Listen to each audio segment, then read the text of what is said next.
Welcome to Sunday Morning Studio C, the listening room. I'm Michael Snyder-Barker. And I'm Andy Schiller. And we are here with our guest, Sydney Timbrook.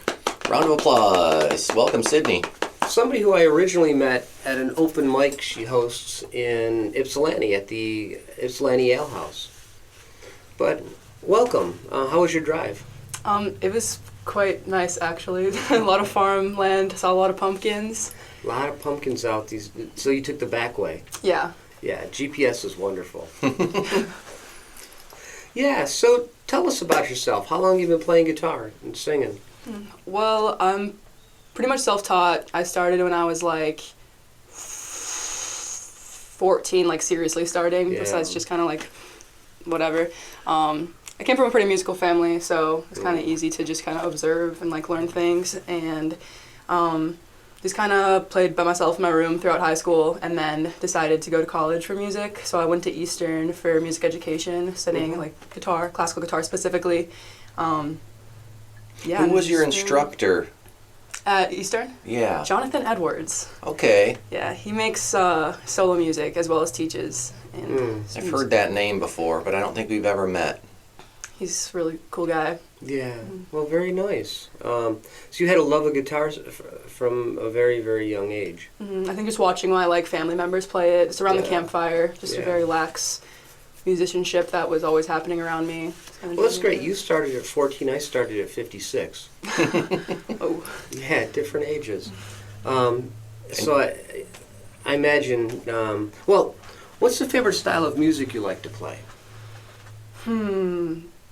That's tough because I feel like my mission with guitar and music in general is to just be as, what's the word? It starts with an E. Eclectic? Eclectic, thank you. As eclectic as possible. Word. With it, I grew up doing like classic rock and just like blues. Yeah. That was kind of the style that was played around my family. I think the style that I like currently enjoy playing, I guess I'll just tell you that I'm exploring more jazz harmony right now. Okay, very nice. Kind of the current thing. Yeah, Andy's the theory guy. I know some theory. So you went to school for classical guitar? Well, music education, and you okay. have like a primary instrument that you study there, and like the, at Eastern it's like classical guitar. Like at U of M it's jazz guitar. Right. So. Okay. I actually didn't like classical guitar at all at first. I was kind of annoyed by it, but then I started to fall in love with it. Yeah, the music's great. I mean, in my experience, I also studied classical guitar. And, you know, going to school for classical guitar, if you're out there listening, it's like going to school for ballet or going to school for acting. There's lots of people doing it, and hey, you know, if you accidentally trip and break your leg, then maybe they'll get that primary position in the front of the stage. And so it's pretty cutthroat, you know, it's not like classical guitar is a solo instrument. They don't need you in their group. So, you know, it's like everyone's a personal, like, this is I don't know, a lot of egos, I guess is what I'm trying to say. But I enjoy classical guitar music very much, and I have a passion for it. But didn't always enjoy classical guitar school. Yeah, it was kind of just frustrating for me at first. It's much more of a discipline than just like jamming open chords and everything. Just challenging, but... And there's still a little bit of, hey, if you're not the best in the world, well then, you know, you didn't make it, or you're not good enough. And so that wasn't for me, because I like to write songs, you know, and that makes... If you go to classical guitar school and you write a song, everyone just looks at you like, why are you in this program? Aren't you supposed to be in composition? This isn't the right place for you. But anyways, so I studied classical guitar and wrote music, so I was like the black sheep. You can achieve both. I actually had a really cool experience at Eastern. Like, again, shout out to Jonathan Edwards for just being so like open with the program itself. I just had like written a song and just brought it to him, and I kind of figured out like a fingerstyle arrangement of it, like found the melody and everything, and just like brought that to studio into my lesson, and he was cool with that and welcomed it, and like we kind of actually analyzed the chords that I chose for the song like in studio. Cool, very cool. It was a nice mix of like, you know, being able to... You know, and that's the kind of teacher who teaches to the student, not necessarily to the discipline.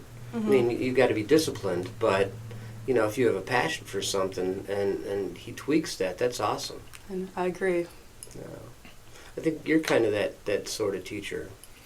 Yeah. If a student comes to lessons and they have something they're working on, especially if it's their own song, I will immediately drop whatever lesson on Bach or scales or whatever and say, we need to spend time on this. So, why not develop your strength?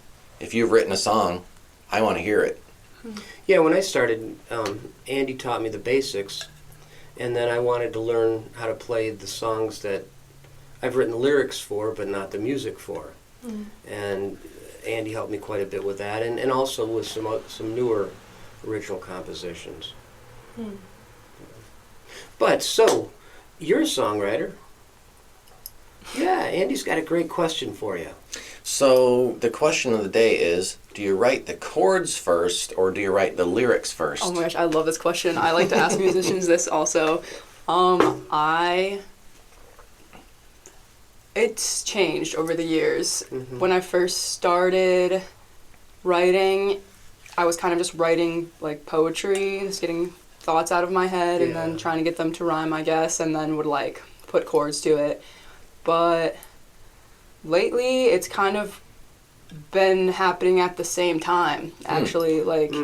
Yeah, like I'll sit on my front porch and just kind of like start messing around and whatnot, and then try to catch a melody and just kind of like words like fill in, and then I'll tweak it after, So I guess it's right now it's kind of music first, and then lyrics falling into place. Yeah, a lot of people write that way. I'm trying to learn that skill.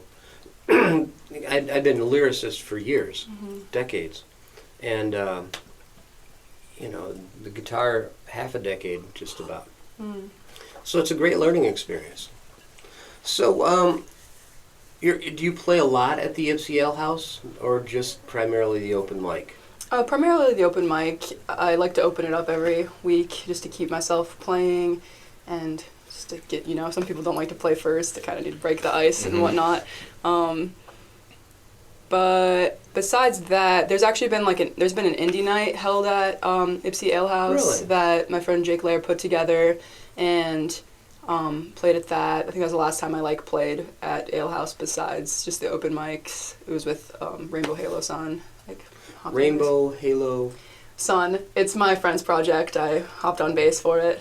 Yeah, that's right. Is that a jam band? It sounds... no, I wouldn't quite describe it like that, no.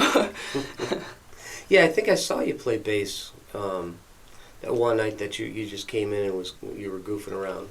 Yeah, I picked up bass when I moved here, actually. I've been playing bass in Jacuzzi Beach. It's local Ypsi psychedelic sort of rock band. Oh, the band's name is Jacuzzi Beach? Oh, what a great name. That's great, These are great names. Thank you. We've doubted them here and there. I thought all the good names were taken, but apparently there are some more. Name it a band. Oh, that's tough. Yeah. I know. I agree. Yeah. I've named many bands that I've been in. And I've called several bands names that I won't repeat. Just kidding.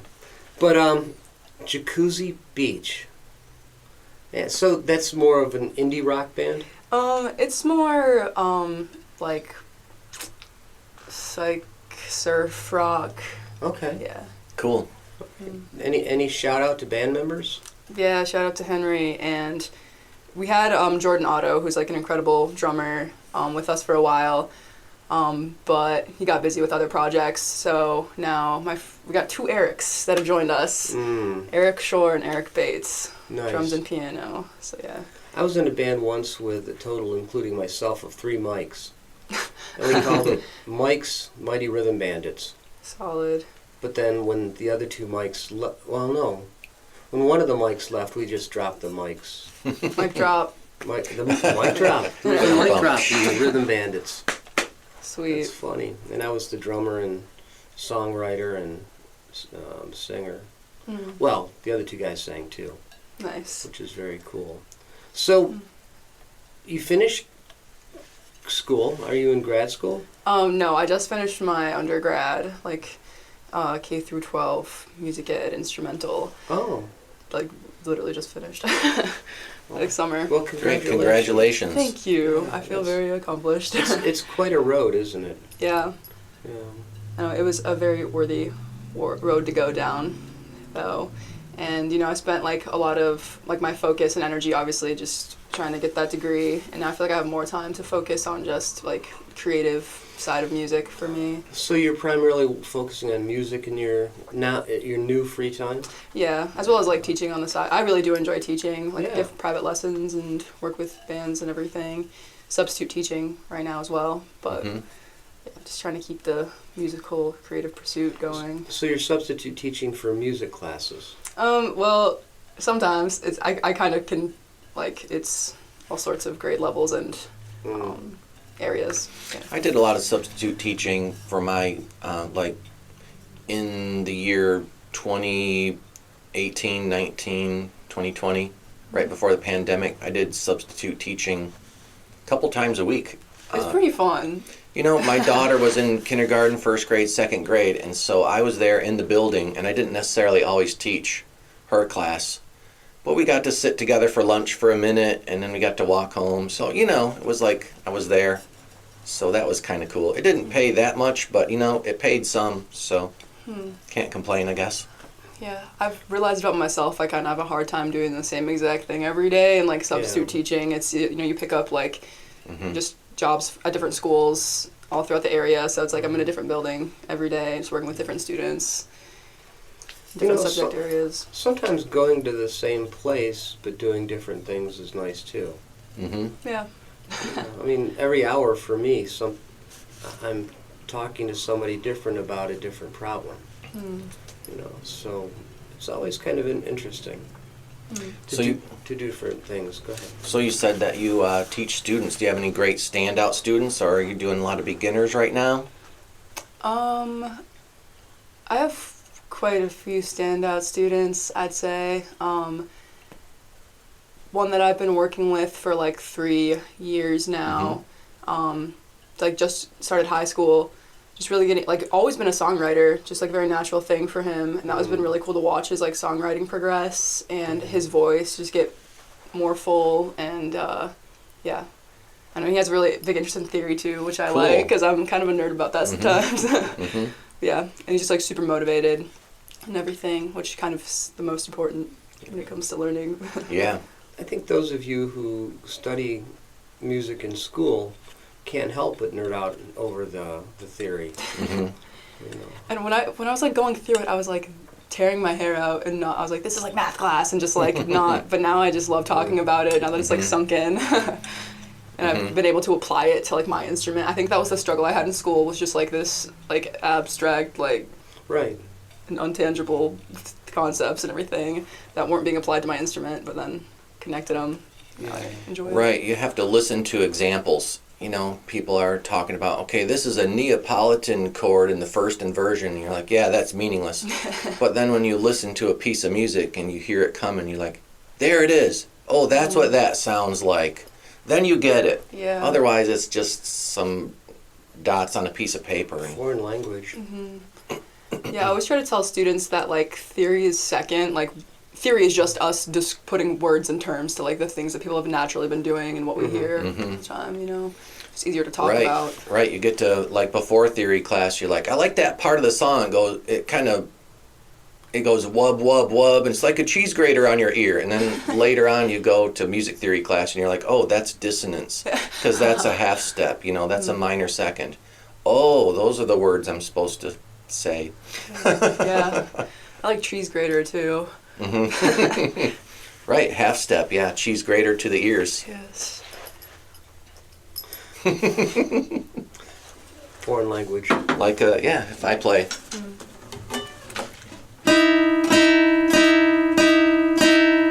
That's your cheese grater to the ears. I like doing like the diminished 5 and then like sliding up to the perfect 5th. That's like, it's all about tension and Can you show resolve. me what that sounds like? Oh, yeah, let me think about it real quick. Oh, wait, hold Joe on. Satriani uses that a lot. He likes to write in Lydian, so Yeah. you get that. I mean, I was doing it with like a whole different tuning yesterday, so I actually just had to like think about this real quick. I mean, yeah, so it would just be like I don't know, like like that kind of thing. Just like, I don't know, it'd be nice if I was on a higher string. The Simpsons. Yeah, that it's just sound. like super dramatic. It's really nice. Been doing this like a lot too. I just kind of realized like doing like a what is it, the half diminished seventh, and just like if you move one note, it just turns into like such a consonant chord, just like a major 7 chord. That's been cool. I've been trying to think a lot more about like voice leading with guitar, more than just like carrying around these block chords. It's been kind of a intention of mine with writing recently. Right. Why don't you take a moment to tell us about your guitar right now? And we save that till later in the show, but I can't help but notice there's not even a scratch on it. Really? Okay, I guess you're right. It's a beautiful looking instrument. Yeah, I enjoy it. I got this at Oz's Music, shout out Oz's, in Ann Arbor. And yeah, I was looking for like a nylon string classical, and because the classical that I went through school with was like this was brick. There was a huge gap here, like the bridge was pulling off. There was like a separation happening here. It was just like a mess. It was like an old passed down family guitar. Didn't even have a brand name on it. I don't know where it came from, but this I was like looking for specifically one that I could plug in like electric acoustic, and this is that. And it also has a super cool sound hole. I don't know, like the oval It's shape way is very different unique. than Yeah, anything I've seen enjoy before. it. Yeah. Yeah. So, picked it up. Well, and what kind of a pickup do you have there? Is it a Fishman or? It's I actually don't know, like a TP4T is what it It's says maybe right just here, a so. Takamine like factory unit, but it's Yeah. pretty solid probably. Yeah, I guess the job done. Yeah, I and haven't it had any has issues a with tuning it. function. Oh yeah, that's awesome. That is awesome. Yeah, and then like a little bit of equalizer right there. It's like Yeah. a gain knob. Yeah, it's sweet. Yeah, it's a beautiful guitar. Maybe you can share with us how it sounds by playing a short classical piece. Ooh, okay. Here, yeah, let me. This is one I'm playing at Wordbird tonight for part of Freak Fest in Ypsi Okay. at like probably around 7. But this is one I was gonna play there tonight. It's by Moreno Toroba. It's called Torija. There's a place. Yeah. I think I'm not fully in tune real quick. Hold on, let me run that back. Yeah, it's real flat. It sounds a lot sweeter if it's in tune. You know, everything is sweeter when it's in tune. Oh yeah, this was super flat. My bad. Should have checked all that. While you're tuning, I'll tell a story. I was in classical guitar school and we had our like final concert, and there was 4 guys up on stage and we were playing this piece, and it was dress rehearsal, and it was an hour before the show. We all had our tuxedos on and we were playing the piece, and we were trying to do really well, and it was just the faculty sitting in the front row, and we were playing and we were playing, and one of the faculty members, you could see, stood up, walked to the side of the stage and walked over to us on the stage, and I thought seriously he was going to turn a page, or like someone had dropped their pencil, or I don't know. He was like walking up to the stage, and we were all going, we were playing, and we were like, why is he coming up here? And he came around behind us, and he went up to one of the guitar players, and he put his hand on the knob on the G string and turned it a little, and then he went and he sat back down in the middle of the song. And I was just mortified, and I was so glad it wasn't me. Yeah, wow. He tried to really embarrass us. Or was he just trying to help you out? I don't know how I'd feel about that. I'd be like, dang, I mean, now it sounds better, but also, like, what a call out. You know, if it's a tiny bit out of tune, just go for it. Yeah. But, you know, Ears will adjust. if it's way out of tune, okay, stop the piece and Yeah. start over. I wonder if that was just a teaching moment of some sort. Check your tuning. Yeah. Always tune, or tune twice. Oh, I tuned it this morning, I swear. Just on the car ride, I guess it got a little feisty. But here, I'll Take 2. Take 2, yeah, here we go. That's it. Wow. Man, I really bad about I had like stickers on the 3, 5, and 7. Classical guitars usually don't have them. My 7th fell off, and it's actually really screwing with me, and I need to fix that before I play tonight. I use glow-in-the-dark paint, because Really? you never know when the stage will be completely dark. That's a really good idea. Yeah. These are just Well, stickers I cut up. The joy on your face as you were playing that, you could just really feel how much you enjoy it. Yeah, this piece specifically, like, I don't know, I just use, like, the word nostalgic to describe it. It is about, like, a place. I think that's kind of the concept of it. It's just, like, missing somewhere. So it kind of has, like, I don't know, it's just, you know, nostalgia is, like, pain and happiness all jammed into one. Just kind of... We need to have more classical guitar players on the show, Michael. I'll see what I can do. I love the piece. Wow, and I think I just learned some new chords. Because some of those chords you were playing, oh, my fingers are aching just watching you play it. This one, some like... of those, woo! Yeah, Look at that. Man, this one took me a while to get. I don't think I can play that chord. You could do it. It's not too hard.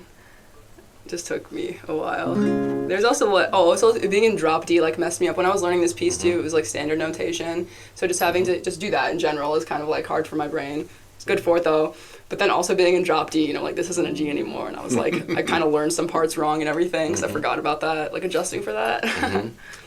But the drop D gives it such a different, such a nice, rich sound. Yeah. Yeah, I actually have been like writing more in drop D. I've kind of avoided alternate tunings for a long time. Recently have been listening to John Fahey, and he uses a lot of alternate tunings, and I think it's like I'm starting like ready to explore that. Yeah. Just to also get out of like muscle memory stuff with, because I kind of like know the fretboard now. Yeah. I'll kind of flip it around for me. And there's always so much more. There's always that one level next, and then that one level next, and that next level next. Right. Yeah. You guys are familiar? Are you familiar with the California Guitar Trio? You are? I'm not. You might want to check them out. I saw them at the Arc, but I was aware of them for years. And there are three guys on stage, and each of them play every other note of the piece. You know, one guy plays this note, this note, this note. You know, and it's just, man, talk about crazy, wild, and interesting. Yeah. Wait, California what is it? California Guitar Trio. Okay. Yeah. It probably has Roland Dienz, or who's that guy that wrote Sunburst? I don't know the players. Given the moment, I could probably think of who's in that group. But anyways. They were kind of proteges of Robert Fripp. That's how I learned about them, because Is Fripp King Crimson? Yeah, I'm a huge Crimson fan. Yeah, my dad was too. I really like just that In the Court of the Crimson King. It's the one album I've really... The 21st Century Schizoid Man. Bro. Yeah. That's the one everybody knows. You know, and the song In the Court of the Crimson King. I Talk to the Wind is like one of my all-time favorite songs, honestly. Oh, yeah. That yeah. one just speaks to me. That's an early one I learned how to play. Greg Lake's voice, my voice fits his range. It's so satisfying when you find an artist. Yeah. Similar range. And now, dear listener, we present the King Crimson portion of the podcast. We're going to play 21st Century Schizoid Man, note for note right now. I can't play it. I think you need electric guitars to play that one. Yeah, it's a bit gritty. Maybe a classical arrangement of it. That'd be interesting. That'd be kind of cool. But, you know, we're not going to spend any more time, or we might not spend any more time on King Crimson, one of my all-time favorite We bands. probably will. Probably will. And, you know, I don't know which one I like better, King Crimson or Yes. Yes. Hard to say. That's our Wall of Fame. Did you bring any CDs for the Wall of Fame? Oh, no, I should have. Tell us about any CDs or recordings or, you know, musical releases you've done. Or how people can hear them streaming. For sure. I have a Bandcamp. That's kind of, and a YouTube, I guess. But like on Bandcamp, I've released I guess it's an EP because it's about like 20-some minutes, called Overgrown, and it's like songs that I wrote when I was kind of like going like high school era of my life, just like solo guitar and voice, very stripped down, simple. Then been trying to do like at home recording. It's got the laptop and the Scarlet solo, and I kind of like Moscow Mule was like a single I came out with. I have a jam on my Bandcamp of like me and my friends. It's one of my songs, just all playing on it. It's really fun to listen to. I get really happy every time I listen to it. It's really fun. I just spent the summer just like working on an album, a full-length album, I'm gonna call it. It's longer than 20 minutes this time, but that I'm not sure when I'm going to release that. I sit on things, just making sure they're what I want them to be before I release it into the world. But you do know that better is the enemy of good, right? Better is the enemy of good. That's the struggle. Like with art specifically, it's like when you call it finished is really hard to know because it's never finished. Yeah, you just have like a deadline. Or that's kind of the thing. Yeah. Right. And so some things are really good enough. They can always be better, but I was mixing a song years ago, back when I gave that a shot, and I mixed it so badly that the guitar was just kind of a whisper in the background, which ended up being kind of interesting, but I didn't know what I was doing. This was probably 30 years ago. Yeah, I actually reached out to a friend of mine, Taylor Greenshields. I don't know if you know the name. He runs Fundamental Sound Co. Does like sound for local fests and venues and everything.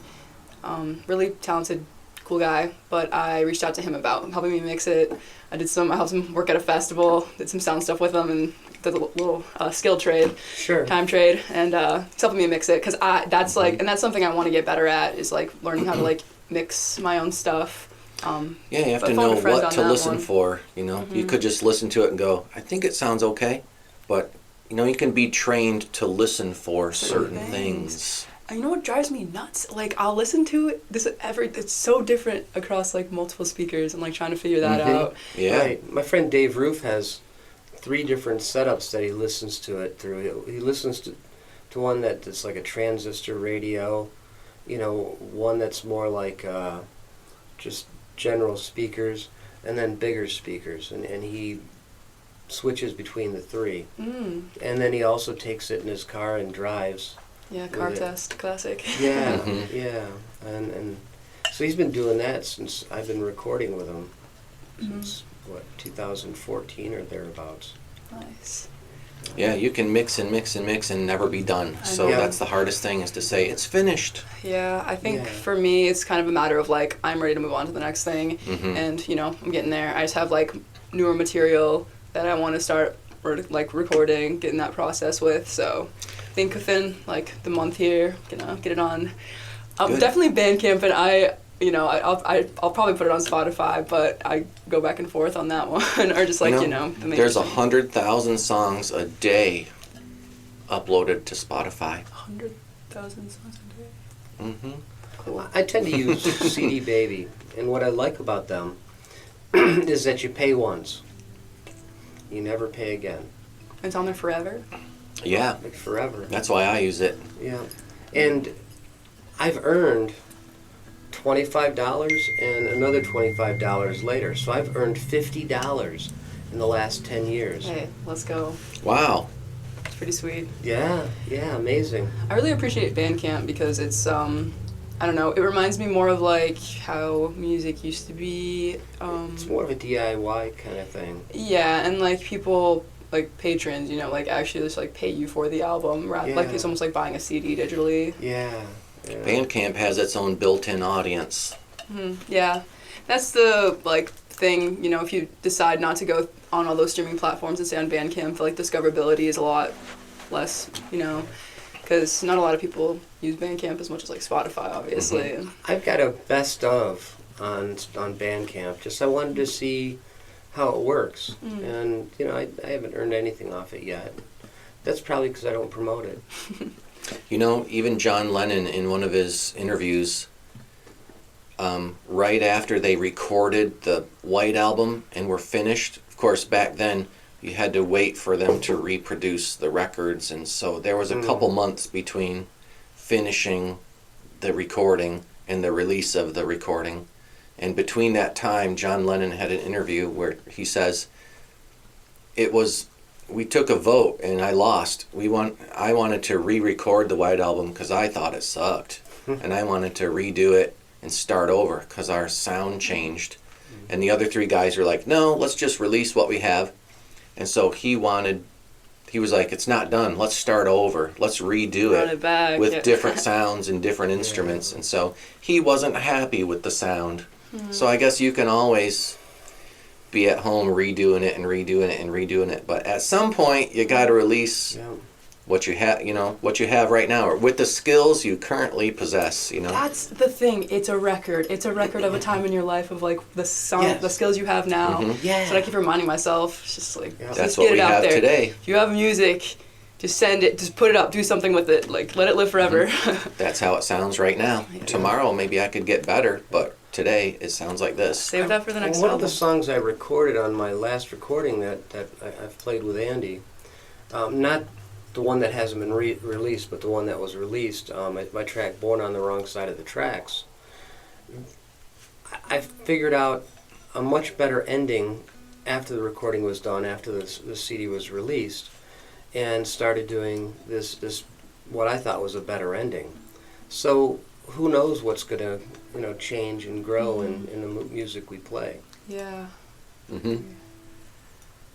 And those times where I have like sat down and recorded certain songs that are like going to be on this album now, like I think I needed to like record them once because, just trial and error basically, and like what it is now wouldn't have been what it is now without like trying it a few months ago and like being like, I don't like this and this and this. I'm going to like start it over again and adjust and everything. Like live with it for 3 months and then record it. Yeah. Because in that 3 months, it's going to be better than it was the first day. I'm assuming. Who knows? Sometimes those first shots though are just, man, that's it. That's it. Sometimes the magic happens like that instantly. Yeah, and that's a gift. Yeah. So, since this is going to be released after Sunday, where are you playing beyond Sunday? That's a good question. Oh, actually, I'm playing at the Ypsi Ale House on November 1st. Well, it's like a feminine energy Okay. night. Oh yeah, I've heard of that. Yeah. Okay. I am blanking on the woman who reached out to me. Is it Candy Frederick? No. Melissa. I could go on my Facebook messages and look, but she hosts a. Oh wait, Melissa. No. She does like a duo thing with her husband and. A duo with her husband? I'm not sure. Annie and Annie Caps? No, I don't think so. Either way. Should I There's- look? Should I know? Yeah, you should look. Yeah. because There are then so many can give a people shout out. Yeah, for sure. Yeah. But I've heard of that, the Night of Feminine Energy, and I've seen some different videos and pictures of past events, and it looks pretty cool. Oh, her name is Elena. And then Sarah Lambert also. Oh, Sarah. I know Sarah. Yeah. Yeah, I guess they do it like every other month. Yeah. I don't know if it's at Ypsi Ale House every time, but that's where it's going to be on November 1st, and I'm playing at 9 p.m. I think it's like 2 hours of like feminine presenting artists Yeah. coming up and playing, so Very nice. yeah. I think that's the next like solo set I got going on. Now, what about with your groups? Do you have anything beyond Sunday with any of your groups? Oh yeah, you're asking the right questions, thank you. November 13th, Jacuzzi Beach is playing at Ziggy's. Ziggy's. Yeah, with the Vicissitones and potentially Virgo. We're still trying to figure that out. It's going to be just like kind of a surfy night. Very nice. Yeah. The Vicissitudes. I used to play with, what was that guy's name? Tall guy, curly hair. Kind of looks like Robert Plant. I don't think I can recall their names. But, Does that sound like a familiar face? sure. Yeah, we played together in a group that was at the time called Mercury Salad Sandwich. Oh, wait, did you guys just cut it to Mercury Salad? They dropped it to Mercury Salad. I had left 'cause I wanted to focus on my own stuff. Mm, But I played percussion for them for maybe a year. nice. I have a CD. Of theirs? Yeah, I Yeah. wasn't on the CD. Oh, cool. But, you know what it's like when you've got your own voice that you want to get out there. I thought it was fun to back a band for a while on the drums, but I also like to be out front too. Yeah, I try to make room for both in my life. Like being a support feels really is fulfilling to me as well. You know. Yeah. I think my solo project, it's like Skinned Knees. That's kind of what you look up. I got Skinned Knees. Yeah, that is my artist name.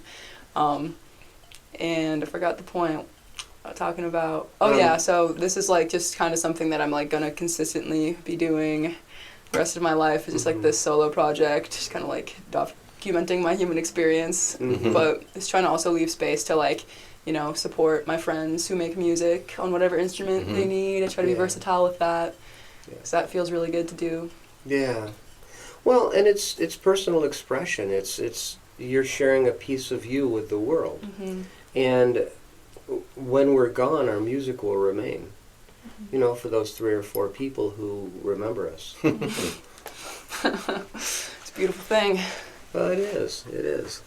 You know, for me, it's something I get to leave to my kid. Yeah. Yeah, I don't know, just like creating music. I just think, I don't know, any art somebody wants to make, I'm just like, please do it, because, you know, it just inspires other people to make art. It doesn't have to be like the best thing that's ever been done, just like a stepping stone in your own journey, and just, I don't know, it all needs to exist. Absolutely. I'd love to hear one of your original songs, and the one that you choose to share with us, could you tell us about it? Sure. I gotta think of which one I'd like to share. I am in Sorry, what? I was going to say, I was going to make a bad joke and say, why don't you play that one? You know that one. The one you're thinking of. The one. Let's see. I'm in drop D right now. There's like one song that I have written in drop D. You could always play it in up E. That's true. I could literally just tune this up. I don't know. I'm deciding between two. Okay, which title sounds more interesting? Do you want to hear Rotten Fruit or Don't Wait For Me? I want to hear Rotten Fruit. Okay. How about you, Andy? I want to hear both. All right. Do we have like time for both? Sure. Oh yeah. Okay, why not? I'll play this one that's in drop D. So this one's it's called Don't Wait For Me. It's pretty self-explanatory, I guess, with the lyrics, but the state I was in when I wrote it, it was around winter, and like last winter, and you know, thinking about just like romantic relationships that I've experienced, and like, you know, the point of them, because you know they aren't always meant to last and everything, and just kind of like moving forward and that kind of thing, and just kind of reflecting on like what it was about, like what was the point of it, you know. Right. Yeah, that's what it's about, I guess. But let's see. I'm like having a nervous day with my fingers. Okay. You know, you always got your pant legs to... Yeah, that's true. All right.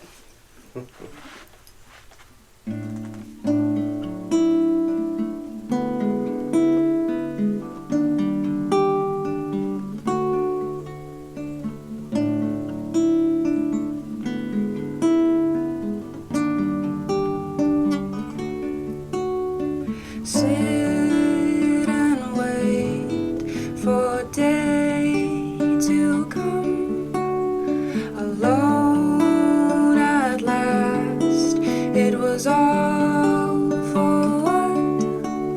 The roses dried and died outside, while the earth is turning, keep the candles burning bright. And I will ride my bike through fields of snow and sidewalks covered in ice. So don't wait for me.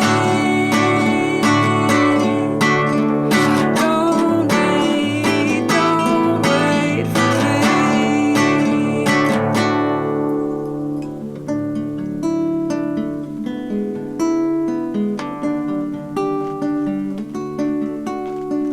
Arms and legs become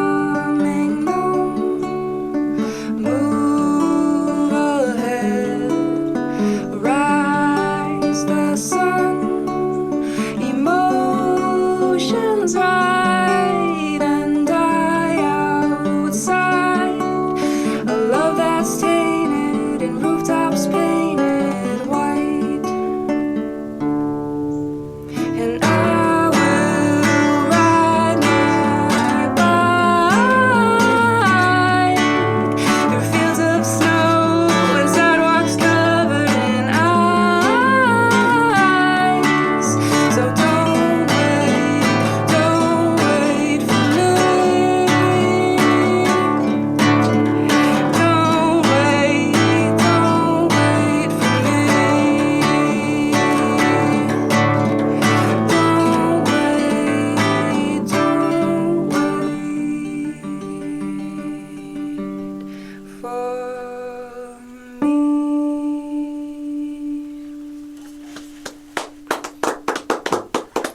Oh, great. That was very nice. I liked when you were playing the bass fast with your thumb and just strumming with your fingers. Yeah, that was cool. That was great. Yeah. Pick that up from classical playing. That's why I encourage people to learn classical, because it just your solo music that you do, it just all influences it. Yeah. I just have so much more access to things now. Yeah. Creative. I haven't graduated to finger picking yet. Hmm. I try, in practice. Just sitting on the couch, just trying, and it's elusive because my problem is I have too many words in my head that need to be written, so I spend more time writing songs than working on my technique as I should. Mm-hmm. I liked the melody a lot. Oh, The melody was great, Thank you. and the chords were really cool. Speaking of Neapolitan chords, E flat to D, that's really moving. It has just a real attractive sound. It draws you in, So I was not literally on the edge of my seat, but I'm just waiting to, hear what comes next. So I really like your music. Thank you. Appreciate that. I noticed you don't play with nails like a lot of classical guitar players do. Oh yeah, look at you. Yeah, that was a conversation, had guitar studio, that's studying classical, and yeah, I don't know, just never worked for me, I guess. In Brazil, the classical guitar players don't play with nails at all. Oh, really? And so you'd fit right in perfectly. Sweet. In Europe, it's more of a thing. So rotten fruit, is that humorous I don't. or diabolical? Depends who you ask.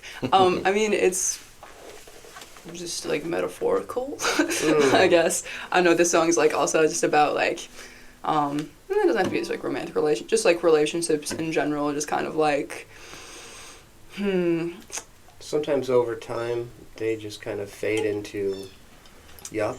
Well, the main hook of the song is I left the garden wide open for you, when will you come through? Just kind of opening yourself up to somebody and them still not Being reciprocated, receptive. being receptive or reciprocating that, and then all this food you've left out just rots, and it's kind of all right, I'm shutting the gate kind of thing. Yeah. So there's a lot of pain in this song.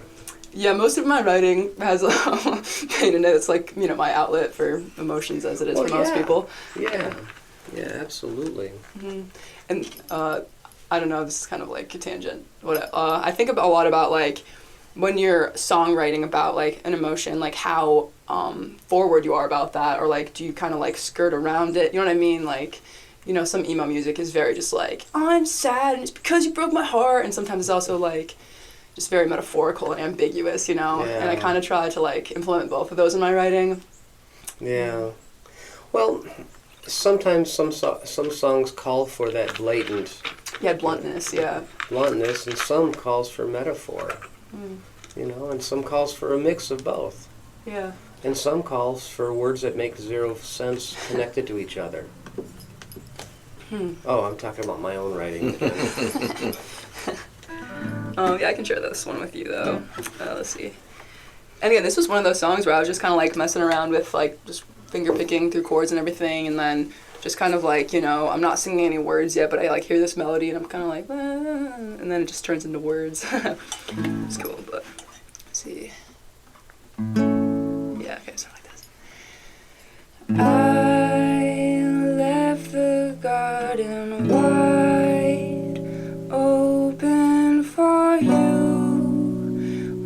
When will you come through?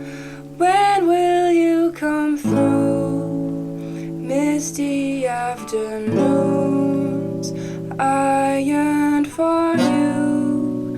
Never even knew, never even knew. Footprints start to show, and I must dispose of all this rotten fruit.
Very nice. Thank you. It reminds me of Mitski a little bit. Do you listen to That's Mitski? crazy that you said that, because earlier you were talking about like an artist that fits your range, like a Yeah. famous artist. Like I actually kind of recently realized that like Mitski and I have like kind of similar ranges. Yeah. That's awesome that you said that. Thank you. I take that compliment highly. I'm actually gonna cover like a Mitski song tonight. There you go. Very nice. A washing machine. No, Francis Forever. Okay. If you know that one. This must be a newer artist. Yeah, I'd say like 2010s. I think she started making like coming out with music. I'd say younger people like to listen to it, but you know, I'm 50, so that means 49 and below. Well, you are younger than I am. But how do you spell the name? I'd like to Mitski. exactly as it sounds. Mitski, yeah. Mitski. All right, I'll look her up. Yes, I very much enjoy her music. Yeah, that was great. And then deceptive cadence, you know, F, G, A. Hey. Hey, I took music theory class. Nice, Andy. Why is that a deceptive cadence? Do you want to explain? Because, you know, when you play a song in the key of A,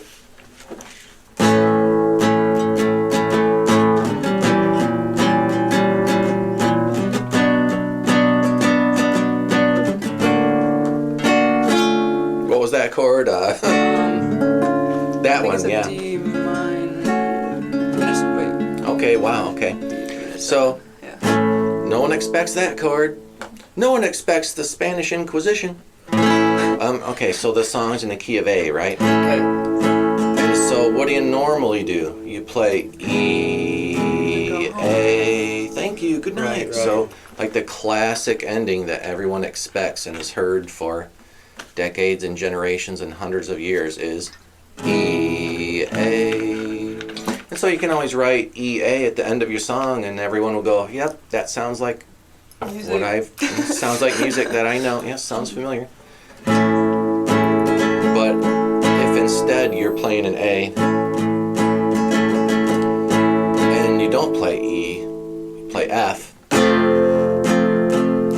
Yeah, usually like it goes to like the Or minor it'd be six. F sharp minor, wouldn't Yeah. it? Yeah. Wow. Why did I wonder how this worked. I don't know. That wasn't like anything I thought about. Like, there's this other song where it's written in E. Well, it's like E major 7. It's written in E major, and like I ended on this like F sharp major 7, and it just works. Mm-hmm. I don't know the theory behind that, but yeah, basically just going to like. I mean, are you familiar with like Roman numeral? Like just going to the sixth chord natural and saying, numbers. like, Yeah, I'm familiar with the Yeah. actual numbers. So Yeah, instead natural of 5-1, you play something else, and everyone is surprised. It's Yeah, a deceptive like 5, Well, it's like cadence. what I heard was that it created a different sense of drama. Yeah, you like don't go home. Basically, like, everyone's expecting it. Like you're sitting on that 5, and everyone's expecting you to go to like here, but then you go like, yeah, it's just like deceiving. Deceiving, deceives your ear. It doesn't go to the You know, chord you expect. And when I write, I don't tend to stick completely to theory, although I've been stuck in a pattern lately, which I'm trying to break again. I mean, I wrote stuff loosely, then Andy taught me the Nashville numbering, and I've been ruined. And I'm stuck in verse, chorus, instrumental, and I might do variations of bridge, verse, chorus at the end. So I'm stuck in the pattern. Yeah. Gotta get out. How? Please, teachers, help me. Honestly, I think playing with other musicians is a great way to like just Yeah. jamming helps me break out of patterns. Yeah. Yeah, I don't know. I've kind of been like stuck in.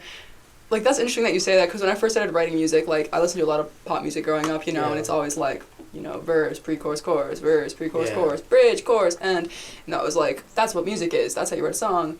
And then I listened to more music, and I've recently been stuck in like the A B A B. It's like Yeah. binary form thing. Yeah. I don't know. I guess I should get back to listening to Frank Zappa and King Crimson and Yes. And Yeah. all Yeah, these- sometimes it's great to like take a famous song and you take a pencil and you listen to the song and you go, okay, they just played section A, they just played section B. Oh, but wait, they're going to play section A, but halfway through A, it's new. Oh, now it's section C. Oops, but now they're going to play B, but only the second half. And then you're like, okay, well, I'm going to write a song just like that. It could be a completely different song, but you can copy their form. Yeah. I'll have to look into that because I don't like being stuck in a pattern. Yeah. I think even just like making like little challenges for yourself, just being Yeah. like, I'm going to write a song that doesn't have a chorus. Like just through compose something like I don't know, just like make a rule for yourself and just try to write along that. It's kind of a fun thing. You know, in February they have this February album writing month where you write 14 songs in 28 days. Nice. And I've only achieved the 14 songs one time. But for the past 3 years I've participated in that, and I've done what's been the easiest. And so I'm going to have to go back to those patternless songs that I used to write and see what they sound like, see what I did. But it's a great format to get yourself into writing, and not necessarily caring what it sounds like at first because they're just demos, and taking those and the best of those, and maybe adding those to your set. But you don't want to add all of them because they're not always that wonderful. But out of 14 songs, if you get one song, that's golden. I agree. I was doing this thing in spring and I fell off of like just writing something every day. Like, Yeah. you know, no intention with it. Doesn't matter if it's good or bad, just like getting in the habit of writing every day. Yeah. And I like got 2 solid songs like out of doing that. And it's interesting what you like feel like sticks and what you're like, oh, I'm not going to do it. Like this is Right. I've actually been trying to understand like what about a song for me is like something that I'm like, oh cool.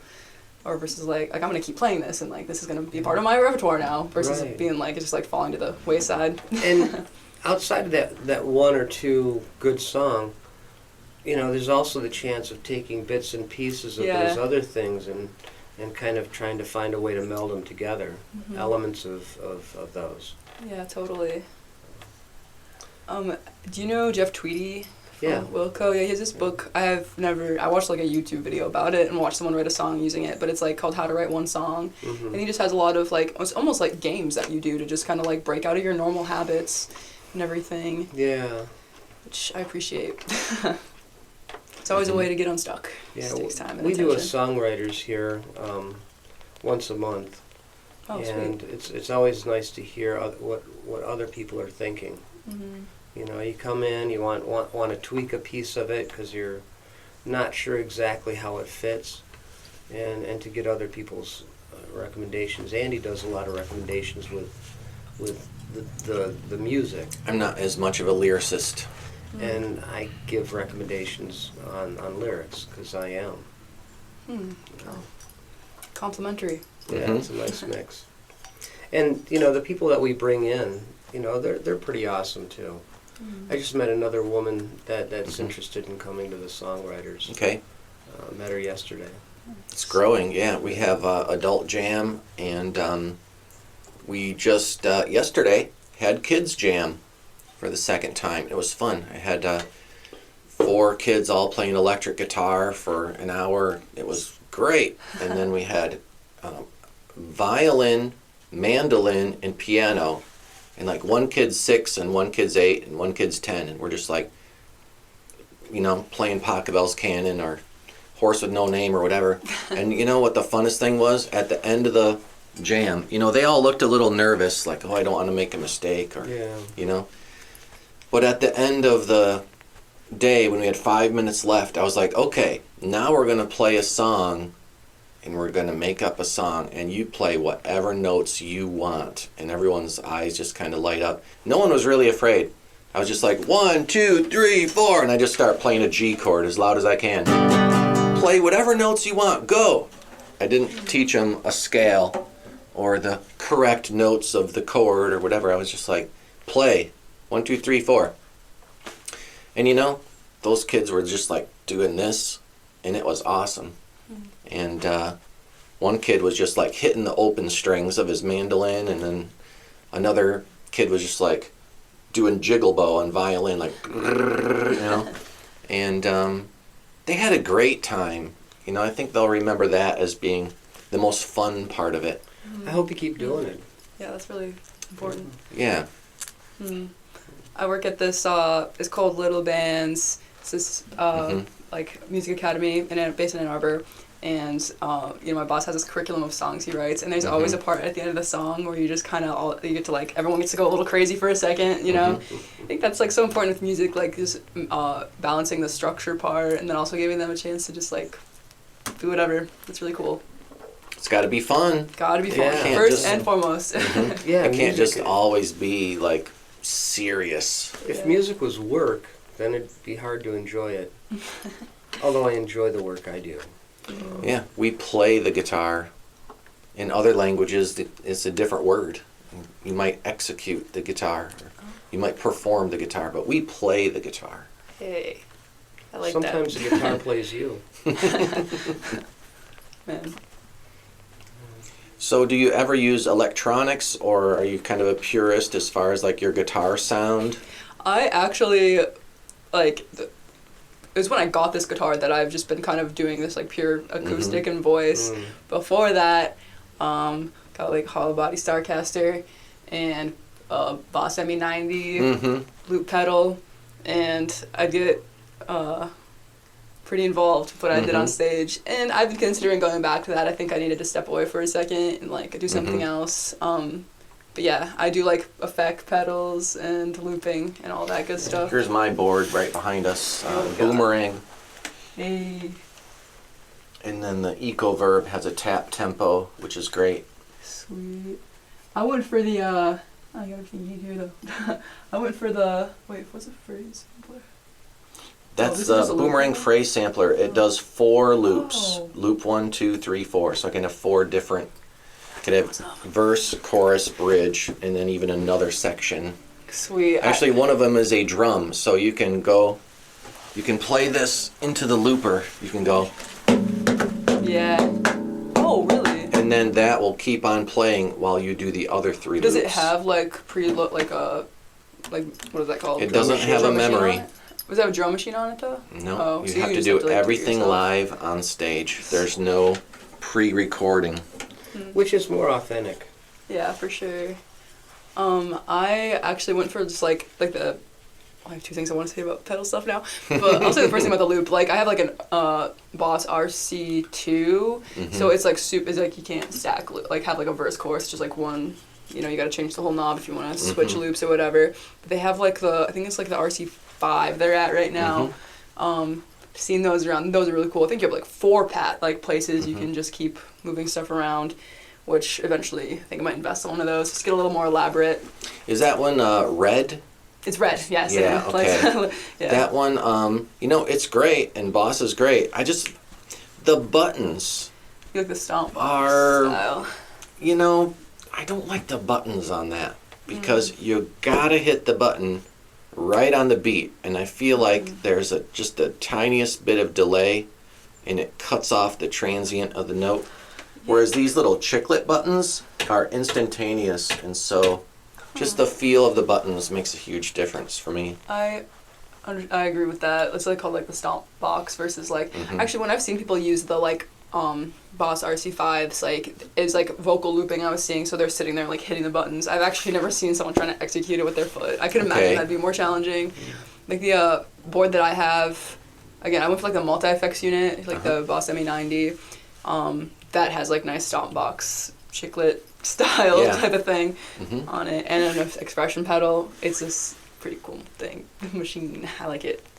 It really matters, like the feel of the buttons. You have to, especially if you're trying to stomp the button at a very specific moment. Like I don't use a metronome, or it's not quantized to a measure or anything, so I have to hit the button right on the beat. And so it's got to be instantaneous, otherwise I'm thrown off, For sure. And you've practiced it for hours and days and played it for I guess hours I and should days. be like the Boomerang spokesman, or I don't know, hey Boomerang, are you listening out there? But if you need another endorsement, you should send me another free unit. But anyways, I've been using the Boomerang since, I don't know, 95 or something, Oh wow. because I just feel like it has the things you need to perform. Like I can hit stack at any time.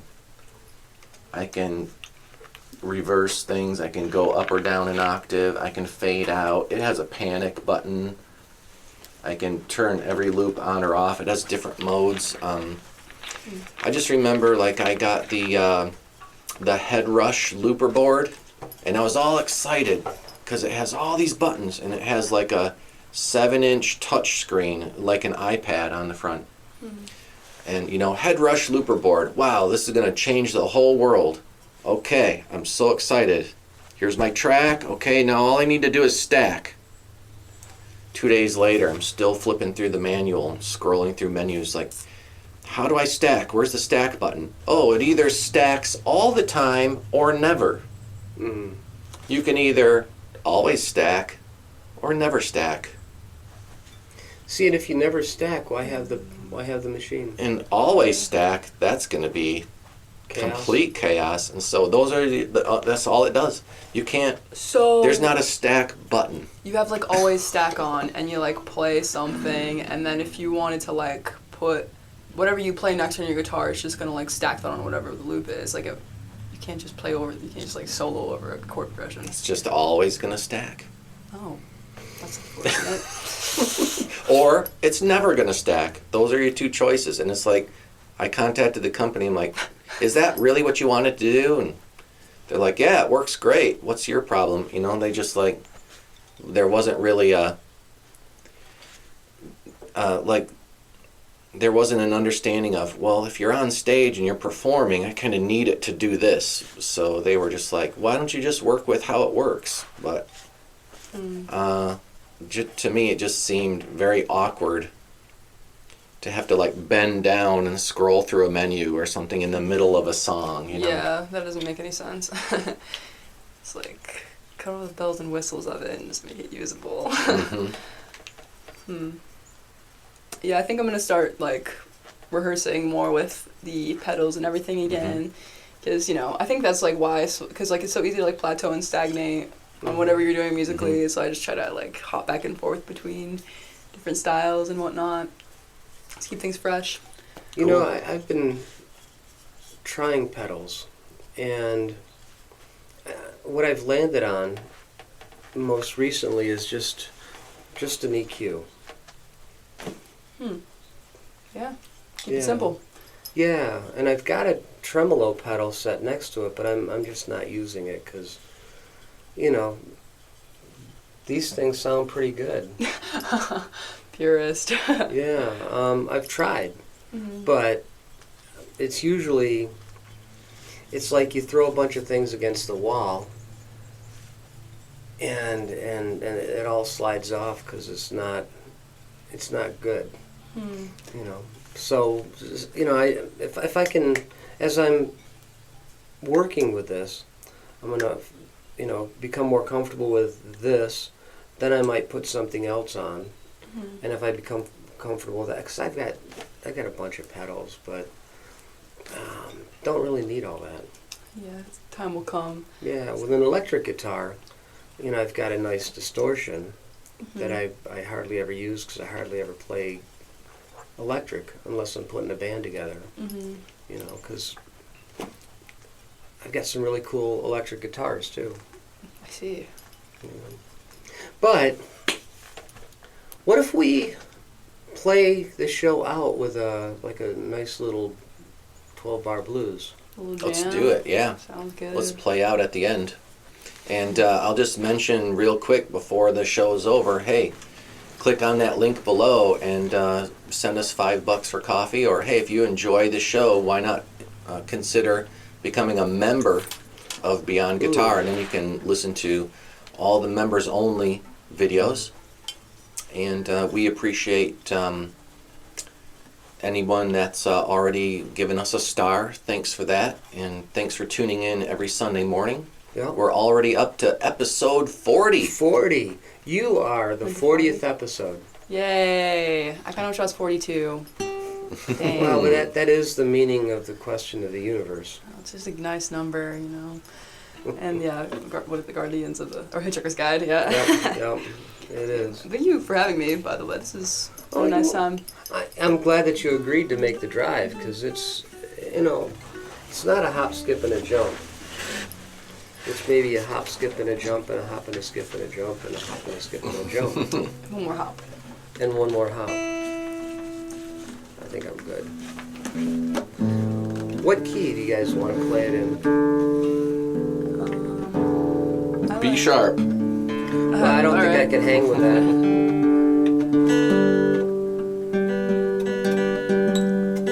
Not saying Tuesday.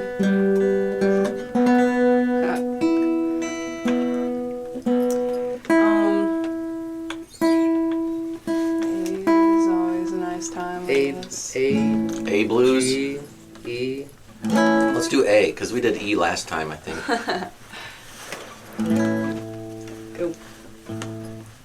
1 and 2 and 3 and 4.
Good night, everybody.